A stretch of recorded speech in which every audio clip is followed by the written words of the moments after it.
Es la 1 de la tarde, son las 12 en Canarias. La oposición en el Congreso asegura que el Gobierno ha adelantado la comparecencia del presidente Sánchez para hablar de Ceuta por la presión de los grupos parlamentarios. El PP asegura, de hecho, que Sánchez tiene que dar muchas explicaciones en la Cámara Baja. Julia Molina.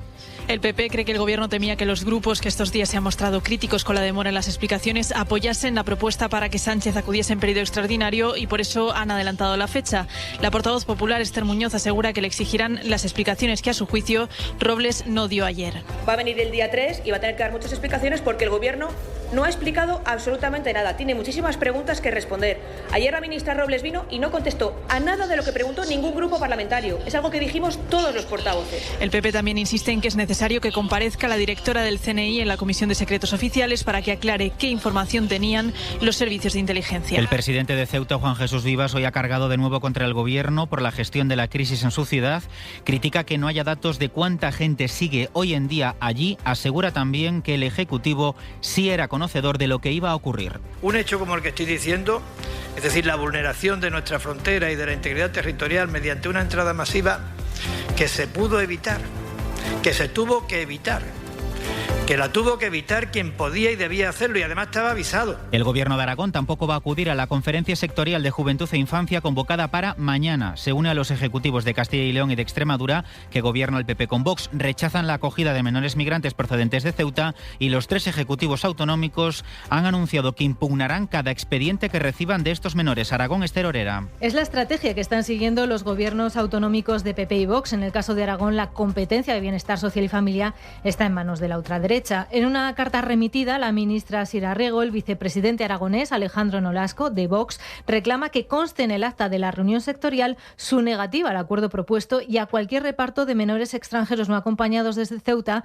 hacia cualquier parte del territorio nacional. En esta carta también anuncia que impugnará judicialmente todo expediente que no finalice con el retorno a Marruecos de estos menores y emplaza al Ministerio a acelerar la reunificación familiar y el retorno de las menores que hayan sufrido agresiones sexuales en Ceuta. Más asuntos. El Gobierno de Ayuso considera suficientes las explicaciones que se han dado sobre la compra del polémico ático. Dice la consejera Rocío Albert que no creen que tengan que hablar más de este asunto cuando siguen sin responderse, por ejemplo, quién ordenó la compra. Recordemos que el consejero Miguel Ángel García sí ha anunciado su comparecencia en la Asamblea. Las explicaciones sobre el ático ya se han dado absolutamente todas. Yo creo que son explicaciones lo suficientemente concluyentes como para no tener que dar explicaciones adicionales. Lo que sí que les digo es que ese ático, como bien saben ustedes, junto a otros inmuebles que están en la Comunidad de Madrid, que también pertenecen a Planifica, se han puesto a la venta para poder hacer frente a los horribles incendios de la zona oeste. Detenido en Abu Dhabi, el empresario vasco Alejandro Hamlin se encontraba huido desde el 2025, teniendo varias causas judiciales en nuestro país, pero también se le buscaba por parte de Estados Unidos. Isabel Vega, buenas tardes. Buenas tardes. Interpol ha comunicado a la Audiencia Nacional la detención de Alejandro Hamlin en Abu Dhabi, el lugar donde reside y donde será puesto a disposición de las autoridades para que se inicien los trámites de extradición. En España, Hamlin está reclamado por no comparecer a un juicio en el que su empresa de hidrocarburos y más de una docena de directivos acabaron condenados por un fraude superior a los 154 millones de euros en impuestos. Su defensa alegó que no podía salir de Emiratos porque tenía un litigio por una multa y finalmente no se presentó.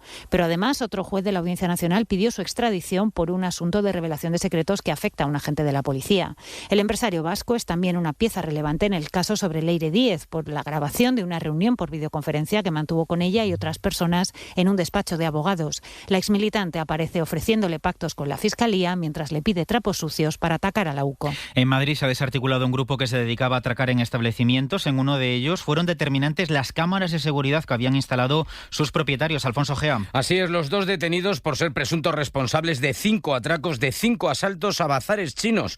La red de cámaras de vigilancia que existe en estos establecimientos de manera normal es inmensa. Por eso les grabaron los rostros. Así lo ha confirmado la inspectora del Cuerpo Nacional de Policía. Y todo comienza el día 3 de agosto en la localidad de Getafe. Ahí, como hemos dicho, entran 2 varones, cada uno portando un arma de fuego diferente, tipo pistola, y amenazan a los que regentan el establecimiento para que les den el dinero de la caja recaudadora. Gracias a las grabaciones de ese establecimiento permitimos ver los rostros de estos autores por primera vez. Atracaron incluso en el cénit del pasado eclipse solar. Su objetivo fue ese día una estación de servicio. Y en Buñol sigue celebrándose la tomatina. Allí está Chimo Masmano. Adelante, Chimo. Hola, buenas tardes. Hace apenas 2 minutos sonaba la carcasa que marcaba el final a 60 minutos de batalla campal, pero de tomate, de buen rollo, de agua. Más de 22.000 personas se lo han pasado en grande, un año más, y ya van 81 ediciones aquí en Buñol, en la Comunidad Valenciana. Han disfrutado lanzándose 150.000 tomates llegados de todas las partes del mundo. Ya se ha acabado la tomatina 2026. Y nos queda el deporte con José Antonio Duro. Buenas tardes. Hola, buenas tardes. Con noticias en la mañana de este miércoles. Es un día que tiene fútbol de primera. Hoy Real Madrid y Real Sociedad recuperan partido de la primera jornada. Lo hacen a las 9 en el Santiago Bernabéu con José Mourinho. Esta tarde volviendo al banquillo local en el Estadio Madridista. Además, el otro nombre propio de la mañana es una ausencia, la de Julián Álvarez en el entrenamiento del Atlético de Madrid. El argentino indispuesto no ha participado con el conjunto de Diego Pablo Simeone. Y mientras esto sucede en el Atlético, en Barcelona estamos en la previa del Barça Athletic de mañana y Santi Ovalle, Julián, es evidentemente uno de los protagonistas en la previa. Muy buenas. Muy buenas, sí, porque Hansi Flick ha confirmado lo que contábamos ayer en la cadena SER. El Barça, si ficha un delantero, solo fichará Julián. Para el Barça es Julián o nada. El presidente ayer lo dejó claro y Deco y yo estamos de acuerdo. Lo que puedo decir es eso. Yo no quiero hablar de Julián, yo quiero hablar de la situación del club. Claramente hemos hecho fichajes muy buenos en este mercado y nuestro objetivo es claro. Pero al final el club tiene que pensar también en el futuro y no solo en el presente. Julián Álvarez, que va a ser protagonista también en este tramo final de mercado, el mercado que se cierra el próximo martes. Y además la vuelta a Borja Cuadrado, que afronta hoy su quinta jornada. Muy buenas. Buenas tardes desde Falset, provincia de Tarragona. En unos minutos a la 1:20 va a arrancar la quinta etapa de la Vuelta a España con un fantástico ambiente. Van a ser 174 kilómetros con desenlace en Roquetes, siempre por territorio tarraconense, con un puerto de tercera categoría que se va a coronar a 25 kilómetros del final y con un claro protagonista que sigue como líder después de la exhibición de ayer en Andorra, el esloveno Tadej Pogačar. Desde las 4 en SER, más aplicaciones móviles de la SER, la quinta etapa de la Ronda Española. Pues de momento es todo. Continúa la programación local y regional de la SER a las 2, a 1 en Canarias, hora 14 con Javier Líbana. Cadena SER.